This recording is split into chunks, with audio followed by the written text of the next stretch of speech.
Kalau orang lain birokrat tuh setiap Sabtu Minggu main golf, saya main film. Saya main sinetron. Main golf buang duit. Ya, Mau jadi presiden Bang Yos, saya terjadi menteri pariwisata deh. Dan gak ada yang mau duduk bareng sama saya. Ini aku udah duduk nih. Nah, jenderal siapa berani. Nah ini gubernur ketemu Wagub, bagaimana? Semua rahasia terbongkar nih sekarang.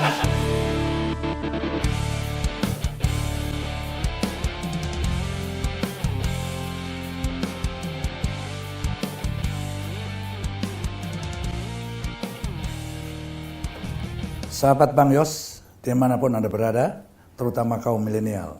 Jumpa lagi kita di acara Benang Merah bersama Bang Yos. Dalam episode kali ini, saya tidak datangkan milenial. Ya, tamu kita paling istimewa hari ini. Milenial plus plus.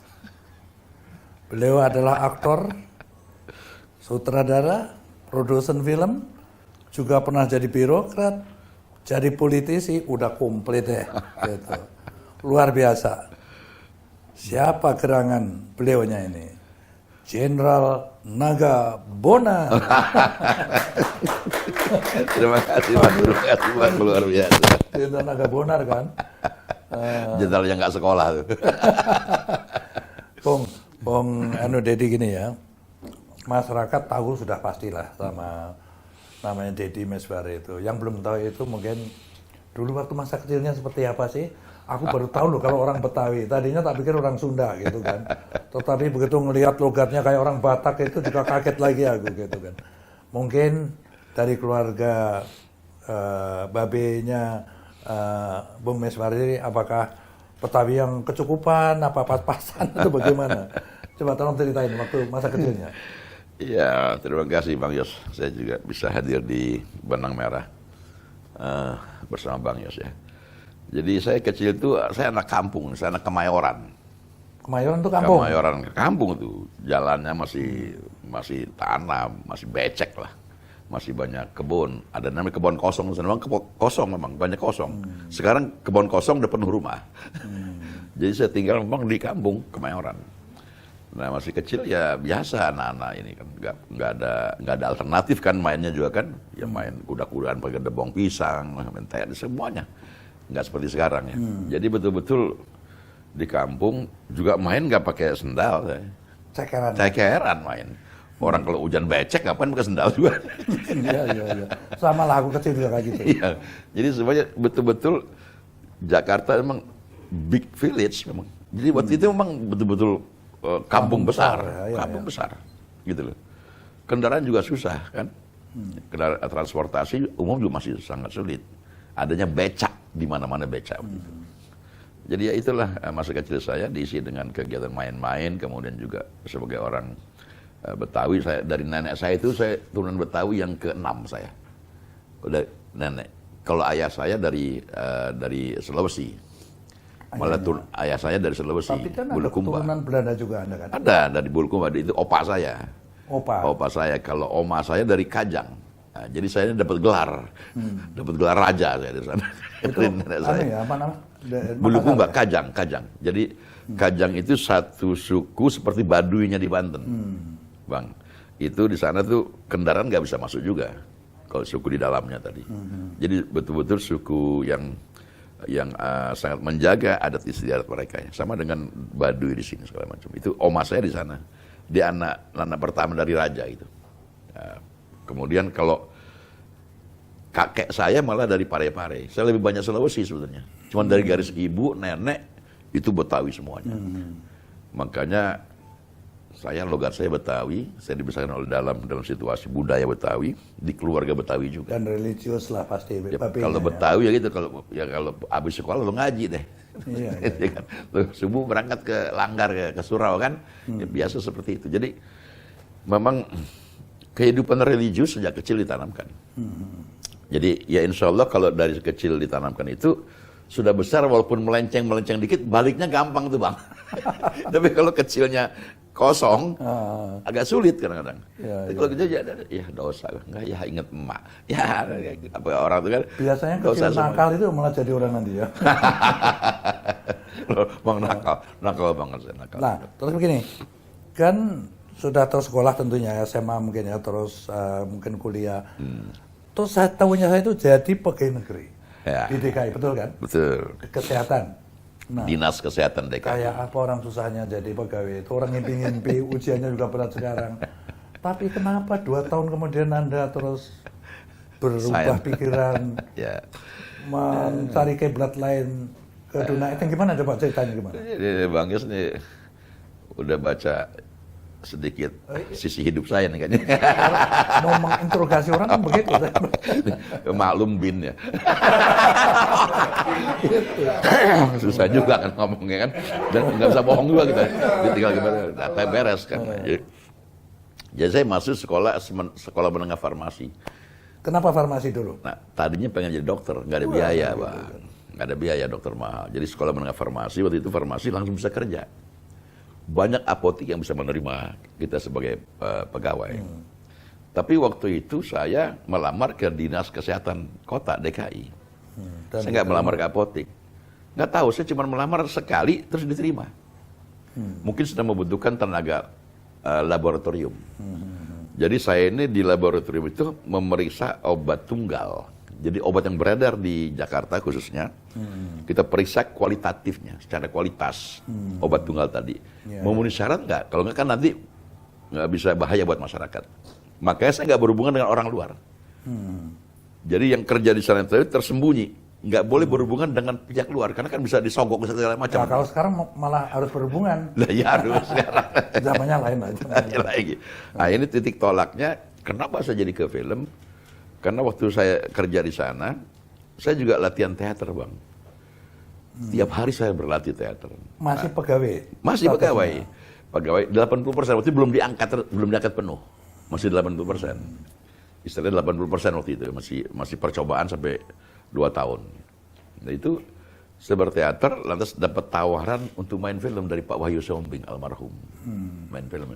Ini pilihan, ini persimpangan jalan. Saya memilih karir, saya udah mau disekolahkan waktu itu malah. Mau dapat beasiswa saya malah untuk dari farmasi DKI. saya dari DKI.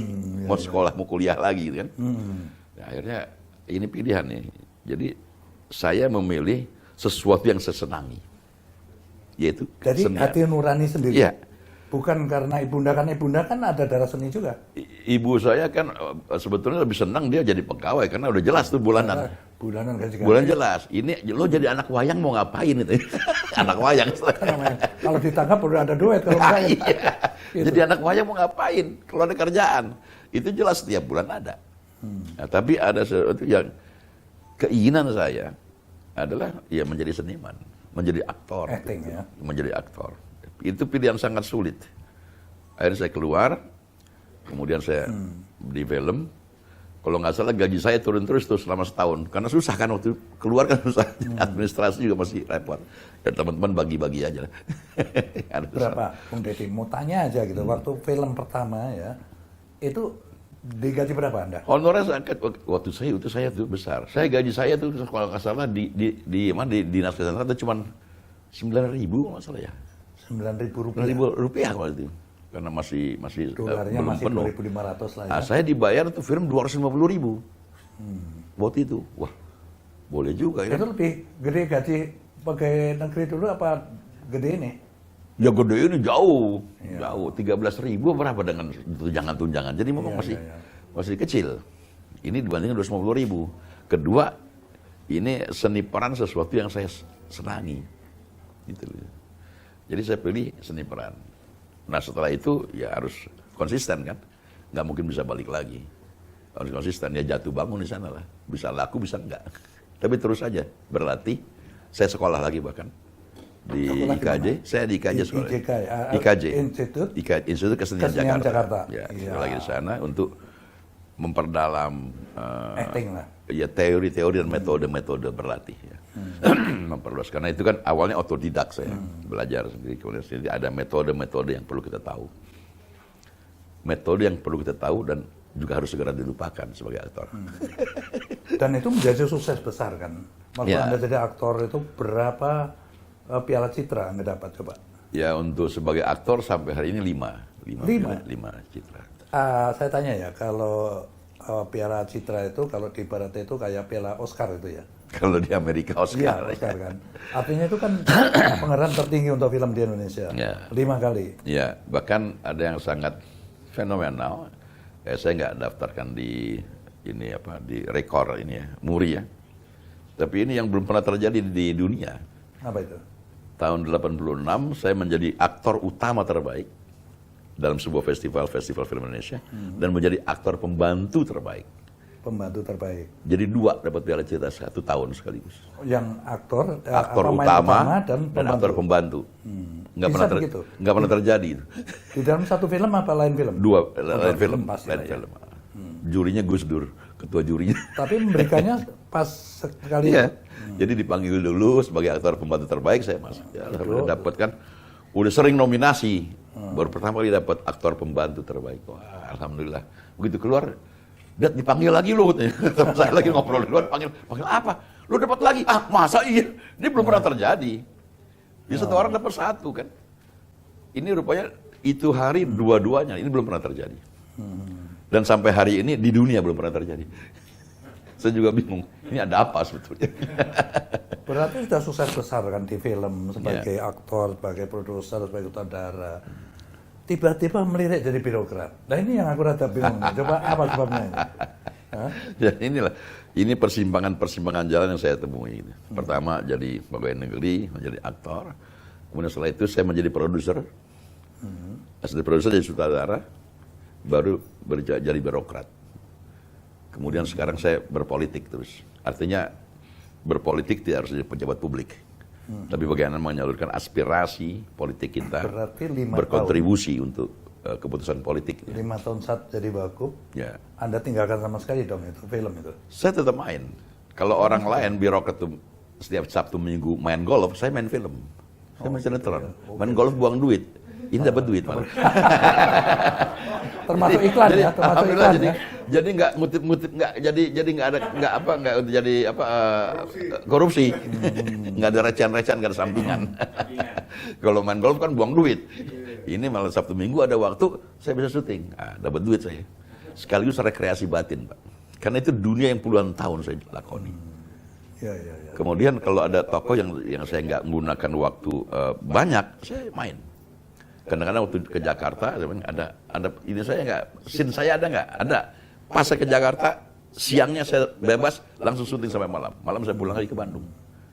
Pagi-pagi udah tugas lagi saya. Selalu begitu. Jadi nggak pernah mengganggu tugas-tugas saya sebagai birokrat. Sebenarnya diatur. Ada waktu kosongnya nih. Sampai juga saya kuliah juga, makanya Sabtu atau Minggu kadang saya kuliah. Masih kuliah lagi? Saya kuliah di Unpad. Saya ambil ilmu pemerintahan di sana. Sudah selesai S2 saya juga. Sekarang mau disertasi. Tanggal 15 FGD di Bandung juga untuk disertasi saya. Di bidang yang sama. Ada waktu ya manfaatkan untuk belajar terus. Nah setelah dari Wagub ini kan Dedi kan lalu masuk ke politik lagi. Ya. Ya bisa diceritakan. Ya ini saya sekarang bikin Partai Gelora bersama Anies Mata dan Gelora ya. Gelora. Jadi saya berpikir dulu saya anti politik ya. Saya nggak pernah juga masuk partai politik juga. Tapi setelah ini saya di birokrat bertemu dengan orang politik, saya pikir tidak ada salahnya. Ya. Bahkan mungkin benar.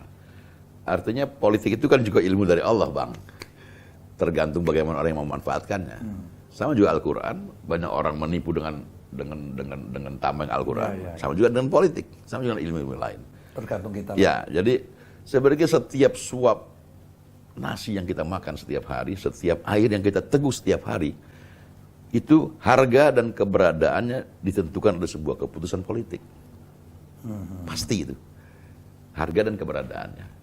Yang menstabilkan harga dan keberadaan juga oleh sebuah keputusan politik di pemerintahan. Nah, apa salahnya kalau kita menyalurkan aspirasi politik, mendistribusikan pemikiran kita untuk sebuah keputusan politik. Artinya tidak harus jadi pejabat publik. Ya. Tapi dengan memahami politik, kita bisa berkontribusi, memberikan masukan-masukan kepada para pengambil keputusan. Karena saya kira sistem politik kita seperti itu, ya, seperti partai politik. Ya. Kalau kita ingin berpartisipasi, ya masuklah ke dalam politik. Kan aspirasi kita bisa kita salurkan. Okay. Bukan masalah diterima atau tidak terimanya, tapi kita bisa memberikan sebuah masukan-masukan, berkontribusi pada keputusan politik. yang mempengaruhi hajat orang banyak. Saya kira itu juga sebuah ibadah kalau kita menilai niatnya tulus. Ya. Bung Deddy, ada nggak koreksi mungkin partai-partai politik saat ini yang sebenarnya nih belum pas gitu, ada nggak? Ya, saya kira itu sebabnya kenapa saya dengan Bung Anies Mata dan Fahri dan Mahfuz dan lain-lainnya juga teman-teman berkumpul membuat sebuah partai politik. Saya kira kita kurang, partai politik yang ada tidak memiliki narasi besar mau dibawa kemana bangsa ini. Sementara kita lihat bahwa peluang Indonesia menjadi 5 besar kekuatan dunia itu sangat terbuka. Dan dunia meramalkan itu. Cuma bagaimana caranya? Ya. Bagaimana caranya? Sumber daya alamnya paling bagus. Sumber daya manusia nggak kalah Pak dengan negara manapun. Itu setiap kali ada Olimpiade Sains, kita menang terus. Mau bicara apa?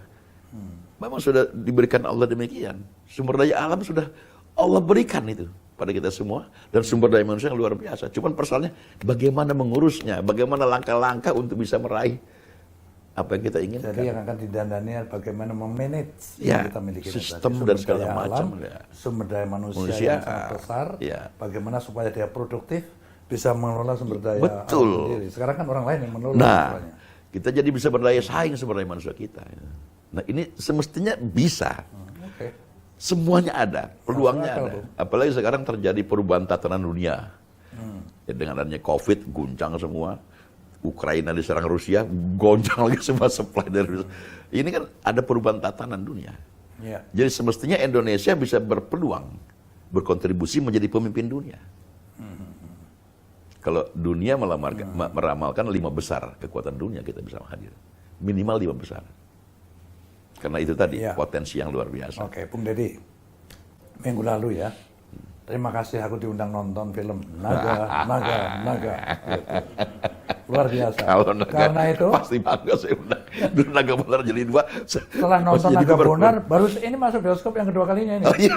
Berarti jaraknya berapa tahun ini? 15. 15 tahun. Dari 2007 ke 2022. Pertama kali aku masuk. Ya, 15 tahun. Nah, yang saya tangkap nih ya, pertama, saya tuh heran ya sama Deddy Mezwar ini. Kalau memerankan orang Batak itu kok aneh banget, cocok banget itu. Tampangnya, logatnya, itu heran aku itu kan. Anda belajar dari kalau misalnya peran orang lain, suku lain kira-kira bisa nggak Anda merankan Ya. misalnya orang Sunda? Merankan orang Sunda. Harus kita beradaptasi dulu, Bang. Adaptasi ya. Jadi pertama ini saya banyak guru-guru saya tuh, beberapa guru saya itu orang Batak, Bang. Kayak Wali Siombing, guru di IKJ, dosen di IKJ saya itu orang Batak. Itu sangat spontan dan juga jujur ya, sangat lugu ya, dalam berbicara.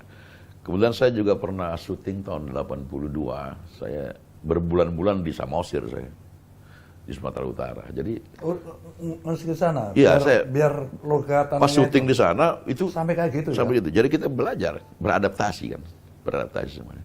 Saya kira inilah proses sebuah kreatif. Jadi nggak ada yang instan menurut saya. Semuanya harus berproses. Ini Nggak ada yang termasuk instan. benang merah ini. Jadi tidak ada sesuatu yang sempurna itu tuh tiba-tiba Tiba-tiba nggak ada, ada. nggak ada, Ya, luar biasa. nggak ada. Jadi memang dipelajari di dalam Betul, adat istiadat betul. orang Batak Ya. ini, sehingga Anda itu berperan itu persis sekali. Bahkan waktu itu Naga Bonar yang pertama, itu 10 hari setelah menikah saya syuting. Jadi ada pilihan-pilihan. Biasanya kan pengantin Bang itu rapi, rambut dicukur, klimis gitu kan. Ini ada pilihan, ini 10 hari lagi setelah saya menikah, saya harus syuting Naga Bonar. Itu Naga Bonar rambutnya keribo, Padahal keriting, harus rambutnya rambut panjang. Karena kan grill ya. Masa nggak ada tukang pangkas, grill ya.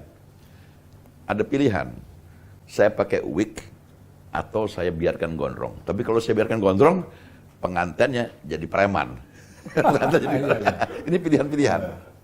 Jadi saya memilih yang pertama tadi, biarin aja pengantinnya jadi preman lah, gondrong. Yang penting pada saat syuting saya bisa langsung bikin keriting, tetapi rambut asli saya sehingga gerakan-gerakan saya nggak terganggu. Kalau pakai wig kan terganggu. Iyalah. Saya ngegaruk kan mesti Dan hati-hati. kelihatan juga. Nah itu tadi. Ada pilihan-pilihan Artinya itu. karier itulah yang utama. Toh Ya. nggak akan terganggu pernikahan itu. Ya, dan Oke. bagusnya istri saya memahami itu. Yang saya tangkap ya, Bung Neswar ya, naga-naga ini kan. Saya sangat appreciate ya, karena cerita itu menceritakan bagaimana kepedulian seorang yang mempunyai, katakan gitu, kepada orang yang miskin yang tidak mempunyai. Itu yang bikin kita merocos itu ya. Karena saya mengalami yang di sini nih dulu, kan, tapi tidak ketemu orang yang kayak gitu. Sebenarnya pesan apa yang ingin disampaikan naga-naga itu oleh Bung Dedi? Ya, ini naga-naga ini 3 generasi. Dari Opung Naga, Bonaga anaknya, dan juga Monaga cucunya. Dan kenapa saya bikin juga cucunya perempuan, bukan laki-laki. Naga bisa laki-laki. Ini naga, laki-laki, dan perempuan. Jadi masalah gender, perempuan, laki-laki, muda, tua, sama saja punya hak dia untuk mencintai tanah airnya. Punya hak berbuat sesuatu tanah airnya untuk masyarakatnya. Luar biasa. Ini 3 generasi yang dengan berdialog ya, dari hati yang penuh dengan cinta. Nah, persoalan itu, kalau nggak ada cinta dia konflik, bubar. Masih ada cinta antara sesama manusia dan juga pada tanah air. Cuman caranya dan pandangan yang berbeda, karena peradabannya kan masing-masing, Bang. Ada peradaban yang sulit dipahami. Tapi terlihat di film itu kan? Ya, sulit dipahami, tapi kita coba untuk mengerti. Gitu loh. Nah, selama ini kalau ada konflik, ada perbedaan, itu kita harus selalu dengan perpecahan. Makanya selama ada cinta di hati kita, maka semua persoalan akan bisa selesai dengan indah.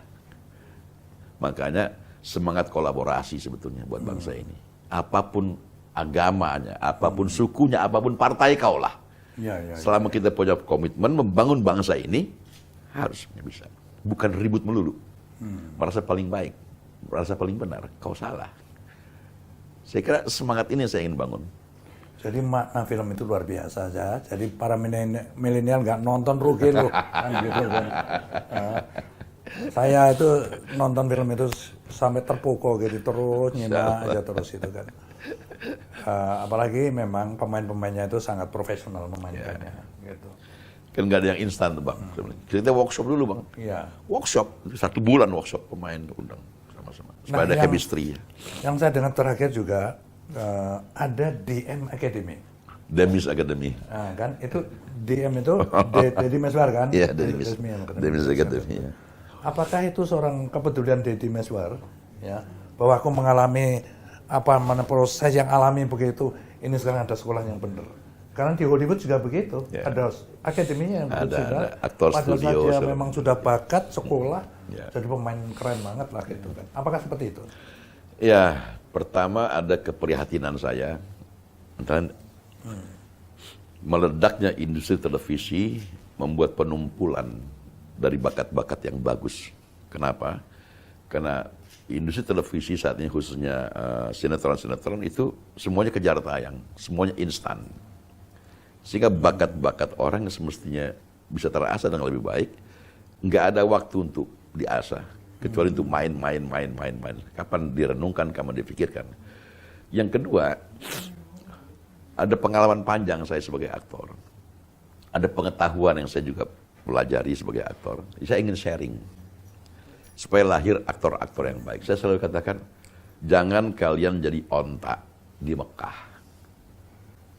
Onta di Mekah itu lahir di Mekah, mati di Mekah, tapi nggak pernah naik haji. Banyak orang menjadi pemain film, tapi nggak pernah berubah menjadi aktor. Karena metode pendekatannya sebagai aktor itu keliru sejak awal. Nah, ini yang saya ingin sharing pada mereka, baik yang sudah main maupun yang sudah baru belajar. Jadi jangan sampai kalau kita melatih diri kita dengan metode yang tidak tepat, maka kita nggak akan jadi aktor. Kayak onta di Mekah, mati lahir di Mekah tapi nggak pernah jadi haji, karena nggak ada niat naik haji. Iya. Nah, saya katakan itu, saya ingin sharing kepada mereka yang mau. Diajarkan di akademi. Makanya saya bikin Demis Academy, saya ajarkan substansi seni peran itu apa. Ada kesadaran itu dulu. Metode latihan macam-macam, metode. Masalah fisik, masalah ini latihan macam-macam. Tapi pola pikir kita harus benar dulu melihat seni peran itu apa sebetulnya. Nah kalau nggak ada pola pikir yang tepat, kita akan jadi peniru pertama. Aktor tapi meniru aktor lain. Atau menjadi penghafal. Hafalannya bagus, cepat. Jadi kasih dialog apa aja udah bisa langsung dia. Bisa melontarkan kalimat-kalimat tanpa dia mengerti apa yang diucapkan. Jadi ontak. Bolak-balik Mekah Madinah, tapi nggak tahu kenapa dia bolak-balik. Cuma nganterin orang. Nah ini yang terjadi Bang. Saya prihatin itu. Makanya saya ingin sharing pada mereka siapa saja yang mau. Responnya baik nggak? Alhamdulillah sekarang jalan terus. Jalan terus. Dan Sudah banyak. berapa tahun toh? Enggak, ini baru. Oh baru ya? Baru akhir tahun yang lalu. Ini sudah angkatan ke-4. Termasuk juga ada basic, ada juga intermediate, nanti ada advance. Umumnya ya pengertiannya milenial ya dia ya. Iya, rata-rata anak-anak. Ada juga orang yang sudah usia, mereka pengen belajar. It's okay, enggak ada masalah. Ada sekarang kelas anak-anak, Bang. Anak-anak itu umur berapa? Anak-anak itu bisa dari umur 4 tahun ada, 5 tahun ada. Sudah bisa diajarin. Sudah bisa. Yang penting jangan mengubah dia menjadi orang lain. Sudah. Karena begini ya, di dalam cerita Beda film itu. itu ada yang melibatkan anak kecil. Ya, ya. Dan dia berakting Betul. juga. Kan. Nah, Kalau kita lihat di hati-hati. barat itu kan keren Ya. banget tuh anak-anak Ya, kecil betul. mainnya itu. Nah ini kan harus hati-hati menangani anak kecil. Saya pernah belajar dari Maksudnya gimana? Dr. Norbert Mayer dari Jerman. Saya bawakan cerita teater untuk anak-anak. Tapi yang mainkan orang dewasa. Kenapa? Dia tidak ingin membentuk anak-anak yang masih murni tadi dengan tingkah lakunya menjadi sesuatu yang lain. Ini akan merusak ininya dia, dirinya. Jadi anak-anak biarkan sebagai anak-anak, dunia anak-anak. Kadang-kadang kan kalau lihat teater atau anak-anak dijadikan orang tua, gitu. Itu nggak boleh. Ini anak-anak mesti hati-hati, Omang. Bagaimana berkesenian harus dengan sambil bermain, harus gembira. Tapi mereka tidak sadar bahwa mereka sedang berkesenian. Tidak dirusak alam dia. Tidak dirusak alam anak-anaknya, dunia anak-anaknya. Ini memang agak ini sedikit nggak boleh salah. Kalau nggak kasihan mereka. Saya ingin membandingkan gini ya. Ini hanya evaluasi aja Bung Miswar ya. Kalau kita perhatikan aktor artis Hollywood yang terkenal, itu kaya raya luar biasa itu. Katakan ya kayak Elizabeth Taylor, katakan Rock Hudson, kayak Clint Eastwood gitu ya. Sementara kita mempunyai aktor-aktor yang keren kayak Deddy Mizwar pun ya kaya mungkin ya nggak tahu Pak. Tapi belum punya private jet-nya Anda kan, private jet-nya belum punya kan. Baru pesan, baru bayar DP.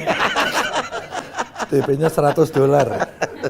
Saya ingin aja mungkin pandangan seorang aktor yang senior terkemuka ya. Sebenarnya gimana gitu? Kita kan ingin juga lihat aktor kita juga pakaian keren kaya seperti mereka. Gimana penilaian? Iya, kalau di dunia film khususnya, kalau di entertain lain barangkali banyak yang kayak Raffi Ahmad kan sudah punya jet misalnya, ya bisa lah. Nah itu kita lihat film-film Hollywood itu pasarnya dunia, Bang. Dunia Di ya? dunia pasarnya. Pasarnya Bukan ya. hanya lokal. Indonesia tembus Malaysia aja masih susah kadang-kadang. Singapura masih susah. Begitu, itu masalahnya. Jadi pasarnya kecil. Jadi pembelinya Memang sedikit kecil, ya. sedikit. Kalau ini kan pasarnya Besar sekali. dunia Termasuk pasarnya. Timur Tengah pun Semua. filmnya. Iya, jadi ini persoalannya. Jadi memang nilai produksi filmnya luar biasa. Bisa puluhan juta dolar. Jadi gimana untuk meningkatkan ini gimana supaya bisa mengglobal gitu? Ya, saya kira ini pasar. Artinya bisa kerjasama dengan juga pihak Hollywood dan segala macam ya. Itulah sebabnya diperlukan kompetensi. Kompetensi sangat diperlukan. Mereka nggak akan bisa mau kerjasama dengan orang yang tidak kompeten. Perlunya asosiasi yang juga menjamin kompetensi setiap anggotanya. Itu maka diperlukan. Kedua, saya nggak berpikir bagaimana film Indonesia bisa menembus Amerika, bisa menembus Eropa. Bagaimana caranya? Ya mesti ada upaya-upaya juga diplomasi kebudayaan melalui film tadi yang didorong oleh pemerintah. Amerika luar biasa membela filmnya. Dulu kita pernah menolak film Amerika Ya. beberapa tahun yang lalu. Tapi apa yang Amerika lakukan? Kalau kau menolak film kami masuk, ini departemen perdagangannya. Kan di dalam departemen perdagangan ada orang film, ada departemen filmnya di perdagangan tadi.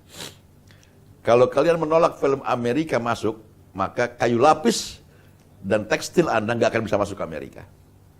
Itu ancamannya. Bagaimana dia membela filmnya? Nah, film di Indonesia, proteksi dalam negeri pun belum ada.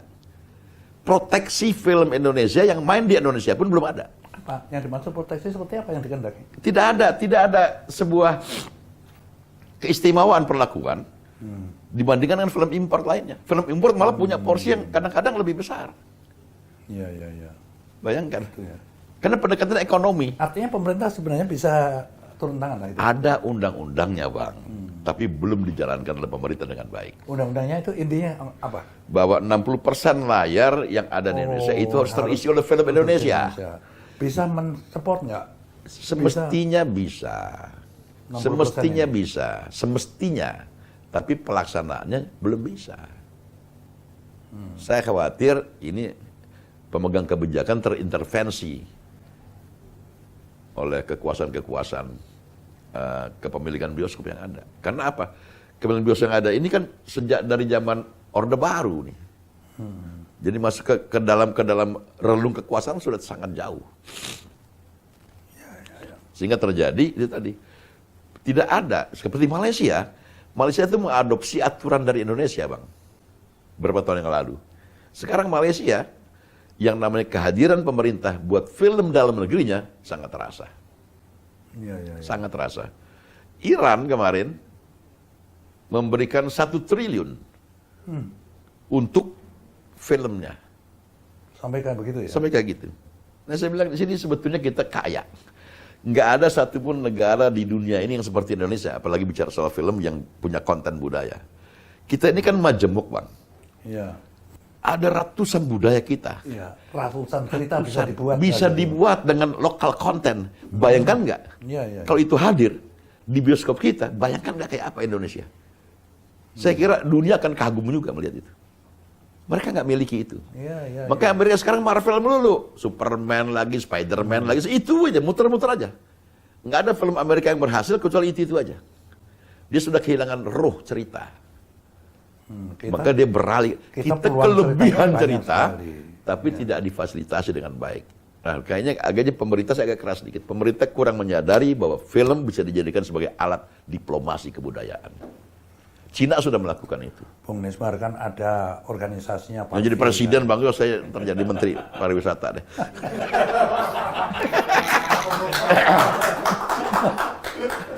Langsung boom gitu film Indonesia ya. Gitu. Potensinya ada. Ininya juga pasarnya gede kita ini. Iya. 172 juta. Aduh. Pasarnya gede. Bayangkan ya. Enggak, ini ada tantangan ya, tantangan bagi siapapun yang menyimak acara ini bisa berpartisipasi, terutama juga pemegang kekuasaan sekarang. Ya. Ayo, ini sebuah keluhan. Ya. Kenapa enggak kita respon kan kira-kira ya. Dan nggak ada yang mau duduk bareng sama saya. Takut. Ini aku udah duduk nih. Bukan, ini para pemegang kekuasaan di bidang perfilman. Nggak ada yang berani duduk bareng saya. Nah, jenderal siapa berani? Untuk diskusi itu Mas, enggak, saya juga heran. Sebenarnya itu nggak ada masalah sama sekali. Enggak ada masalah. Kalau nggak ngerti, saya kasih tahu petanya orang gitu. Itu memang untuk membuat kebijakan yang tepat, Ya. kita perlu masukan yang Petanya dulu kayak apa? Sekarang ada di Tapi mana masuk kita? akal tadi loh yang Iya. Anda omongin tadi. Mau kemana kita? Caranya gimana? Kenapa kita ada di sini sekarang ini? Petanya kan harus jelas dulu, Bang. Sebagaimana membangun film tanpa data? Saya heran.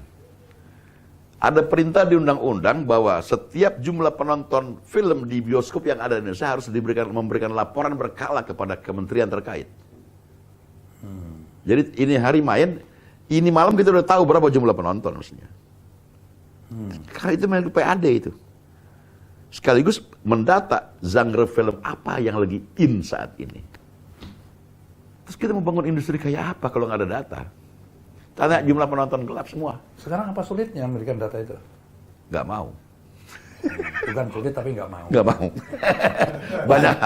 Banyak hal yang buat nggak mau. Ya. Banyak hal. Udah ngerti nggak usah. Udah. Ini mantan gubernur nih. Ya. Tahu dia PAD-nya dari sana. Hah? Anak buah kita juga, Bang. Nah ini gubernur ketemu Wagub, udah jadi lengkap lah ini kan cerita itu kan. Jadi ini. Semua rahasia terbongkar nih sekarang. Apa susahnya setiap tekling di Pemda, di Bapenda kling. Apalagi Kling. sekarang lah ya. Sekarang Dengan teknologi. Sekaligus jumlah penonton keluar. Di bioskop mana, main jam berapa, film apa, keluar langsung. Terus susahnya apa? Indonesia masih terbelakang ya saudara. Ya. Jadi cerita tadi ya dari Bung Deddy Mezwar lahir sampai sekarang dengan liku-liku perjuangannya, rasanya perlu ya disampaikan, dipesankan kepada sahabat Bang Yos, khususnya para milenial, bahwa sukses itu berkat usaha yang keras, ya tidak mengenal lelah dan percaya diri gitu. Bayangkan PNS sulitnya kayak gitu, keluar ke sana karena ngerti ini bukan habitatnya, habitat saya di sini. Itu benang merahnya di situ. Tolong sampaikan pesan-pesan yang kira-kira berguna untuk para milenial. Ya, terima kasih Bang. Jadi bangsa ini sudah dikaruniai sesuatu yang luar biasa oleh Allah Subhanahu wa taala, berupa sumber daya manusia yang juga banyak, berkualitas, dan juga sumber daya alam yang tidak ada satupun negara yang bisa melampaui sumber daya alam manusia di Indonesia. Tinggal bagaimana kita mengelola, dan ini tugas, ini milik kalian para milenial. Saya mau bangga sebentar lagi hilang, lenyap. Selesai. Tugas para milenial, bagaimana bangsa ini mau dibawa ke depan. Latih kepekaan kalian untuk mengetahui apa yang ada di sekeliling kalian. Bukan semakin individualistik, tapi harus lebih humanis.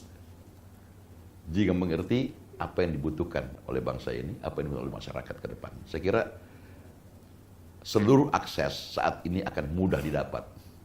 Hanya kepedulian dan kepekaan kita dalam menangkap apa yang ada. Nah, inilah bedanya seniman, Bang. Seniman melihat sesuatu yang sama dibandingkan oleh orang awam, tapi dia melihat dari perspektif yang lain. Sehingga punya sesuatu yang kesimpulan-kesimpulan atau idiom-idiom yang berbeda dengan orang lain. Tetapi tidak bisa mengubah apa-apa. Oke? Tapi pemimpin-pemimpin yang peka pada masyarakatnya, peka pada kebutuhan bangsanya, semestinya dimiliki oleh kaum milenial. Karena kalian adalah pemilik syah republik ini di masa depan.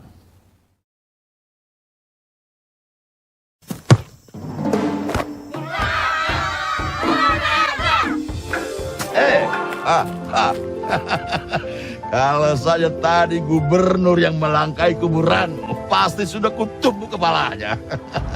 Tapi ini cucuku Buja. Jenderal! Apa yang dihormati jenderal besar itu siang dan malam? Masih aja kebiasaan buruk Bapak, mencopet. Mulai sekarang harus lebih hati-hati. Jaga dompet lu masing-masing. Opungnya itu harusnya di Medan sana ngurusin kebun sawit, bukan ngurusin anak kita. Kamu nggak suka Bapakku ada di sini? Cucuku si Monaga itu mau sekolah, pandai bersuku. Itu yang penting buat aku, bukan yang lain.